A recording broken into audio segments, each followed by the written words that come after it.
এক নজিরবিহীন নিরাপত্তা সংকটের মুখে ইসরায়েল। তেল আবিবে অবস্থিত মার্কিন দূতাবাস স্পষ্ট জানিয়ে দিয়েছে, যুদ্ধ পরিস্থিতির চরম অবনতি হওয়ায় বর্তমানে তারা সাধারণ নাগরিকদের সরিয়ে নিতে সরাসরি কোনো সহায়তা দিতে পারছেন না। এই ঘোষণা বিশ্ব রাজনীতিতে নতুন এক আতঙ্কের জন্ম দিয়েছে। ঘোষণার মূল পয়েন্টগুলো: দূতাবাসের অক্ষমতা। দূতাবাস সরাসরি জানিয়েছে যে পরিস্থিতির কারণে তারা কোনো বিশেষ উদ্ধার অভিযান বা ফ্লাইট পরিচালনা করতে সমর্থ নয়।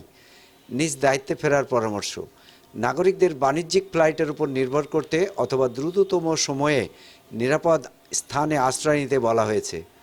চরম সতর্কবার্তা: মার্কিন নাগরিকদের উপর সম্ভাব্য হামলার আশঙ্কায় লেভেল 4 ট্রাভেল অ্যাডভাইজারি জারি করা হয়েছে।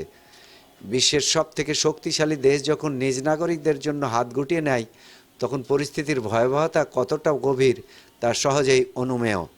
তবে কি বড় কোনো যুদ্ধের মহড়া শুরু হতে যাচ্ছে মধ্যপ্রাচ্যে? এই অস্থিতিশীল পরিস্থিতি নিয়ে আপনার পর্যবেক্ষণ কি?